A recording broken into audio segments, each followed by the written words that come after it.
Bonjour à tous et bienvenue dans cette nouvelle vidéo. Alors, on m'a demandé de faire une vidéo sur la Twin Famicom avec des disquettes. Alors, bon, vous n'allez pas me voir en train de mettre la disquette dans la machine, mais enfin bon, je pense que vous savez comment mettre une disquette dans une machine. Alors, j'ai trouvé le jeu où franchement, c'est le principal défaut justement de ce système. Vous allez voir ça de suite. Donc, on va faire un jeu de baseball qui est édité par Konami. Le code du jeu c'est KDS EBS. Je me rappelle pas, je sais pas c'est quoi le nom en anglais de ce jeu, mais c'est un jeu de baseball. Donc on y va, c'est parti. Et donc vous allez voir un petit peu à quel point c'est laborieux. Alors je m'excuse aussi pour la partie un petit peu Picasso en bas de l'écran. J'arrive pas à l'enlever, donc je sais pas si ça vient du câble ou si ça vient de la machine ou si ça vient de la carte de capture ou j'en sais rien. Donc voilà, ici, donc Select Mode. Donc là on peut choisir différents modes. Donc là je suis en mode disquette, hein, on est tout à fait d'accord. Donc on va se mettre en mode versus.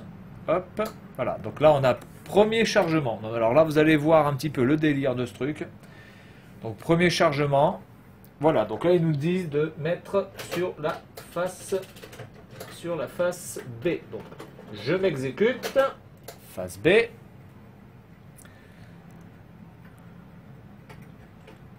Alors non seulement il faut changer les faces assez régulièrement, mais en plus c'est long. Voilà, alors là vous choisissez quelle ligue ou j'en sais rien. Je sais pas du tout ce qu'il faut choisir là. Donc là on va se mettre en player 2, on s'en fout. Voilà. Donc là ça charge.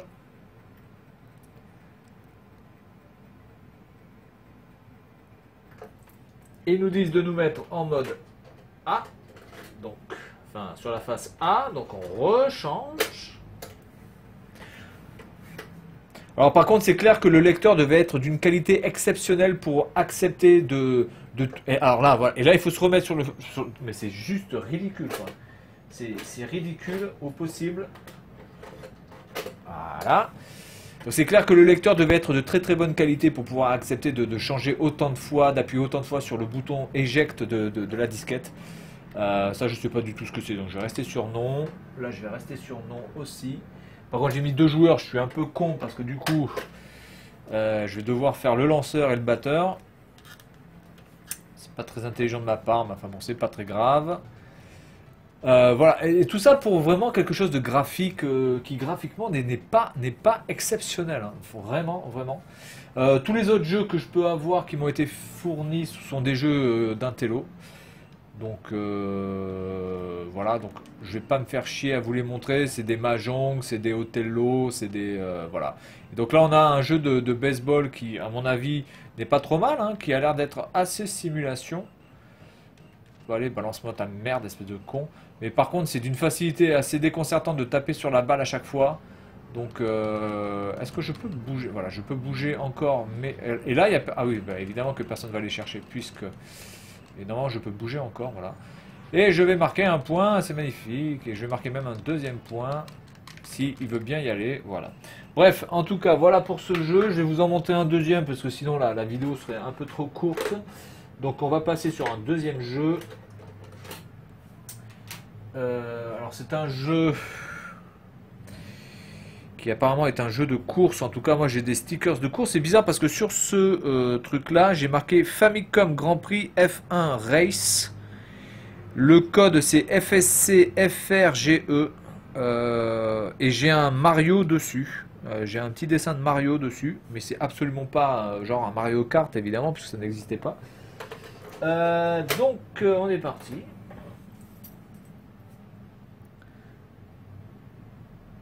Ah, il en veut pas.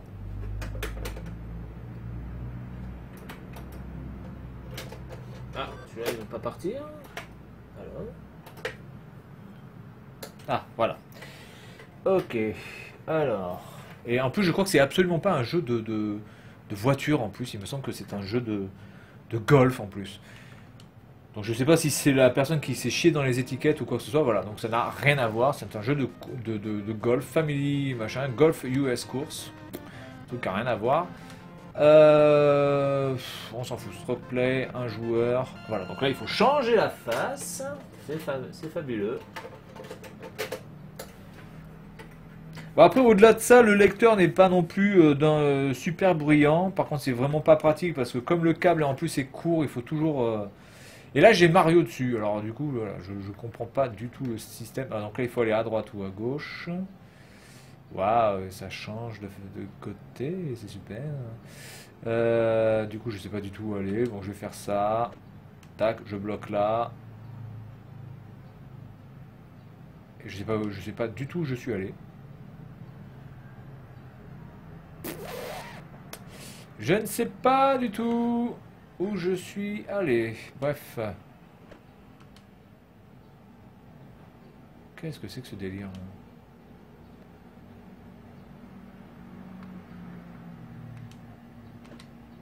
Oula. D'accord, il faut faire comme ça. Donc là, je suis dans l'eau, hein. Non? Ah, c'est pas du... Oh putain, ça revient à une vitesse de ouf. Voilà, donc voilà le type de jeu. Encore celui-là, ça va parce qu'il est pas chiant à charger. Allez, je vous en montre un troisième. Allez, on est parti sur un troisième. Il n'est pas trop chiant à charger. Il a fallu changer de face que 2 fois. Et donc là, j'ai un autre Golf. J'ai un autre Golf ici. C'est la face A. Oui, hop.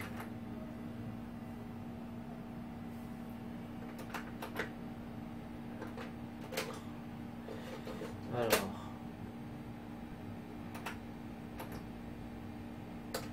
Voilà. Quand même des problèmes de lancement des jeux là. Bref. Ah. Voilà, donc là c'est un autre Golf. Là c'est Japan Course. Ah ouais, c'était celui-là où c'était putain, c'était galère aussi.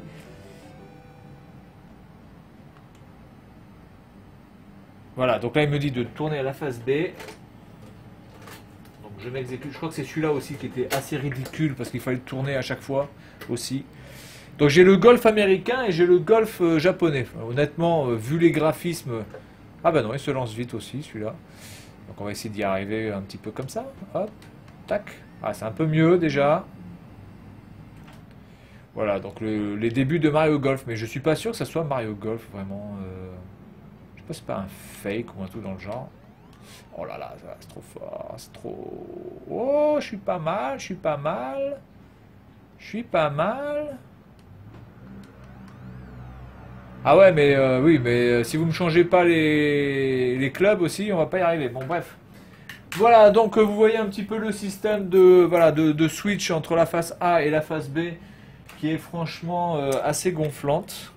Est-ce que j'ai un autre jeu à proposer? Il m'en reste un là, c'est quoi ça? Ah bah c'est Ice Hockey. Bon, celui-là tout le monde le connaît, il me semble. Donc je vais vous montrer ça de suite. Allez, on éteint ça. Ice Hockey. Face A. Où est la face A? Mais y a pas... ah putain, il n'y a qu'une face celui-là. Ah bah du coup, il va être normalement beaucoup plus facile à faire puisque celui-ci n'a qu'une face. En tout cas, il n'y a pas marqué, de face B. Donc apparemment, je pense qu'on n'a pas besoin d'utiliser la face B. Voilà. Bon, en même temps, vu la gueule du jeu, Ice Hockey, c'est clair et net que bon, ça devait... speed, moi j'aime bien quand ça speed. On s'en fout, hop. C'est fini, voilà. Bon, l'avantage de ce jeu, c'est le seul jeu que j'arrive à comprendre parce que c'est pas en japonais. Oh là, oui, c'est speedé là, oui. C'est speedé, c'est carrément speedé. Je suis où? Ah, il y avait hors-jeu là. Je suis où? Ah oui, il y avait hors-jeu. Putain, il compte les hors-jeu et tout, hein, d'accord. Donc c'est assez réaliste. On va pas y mettre 3 plombes par contre à prendre ça. Allez, je me suis pris un but, bordel de merde. Bref, voilà, donc quelques petits jeux sur les disquettes. Voilà, c'est pas des jeux vraiment qui fracassent tout. Je pense qu'il doit y avoir de bons jeux sur disquette, clairement. Mais voilà, moi j'en ai pas, j'ai que des jeux vraiment assez moyens à vous proposer. Cependant, voilà, vous avez un petit peu l'aperçu des jeux enfin du fonctionnement du mode disquette. Voilà, donc c'est tout pour cette vidéo et puis je vous dis à la prochaine.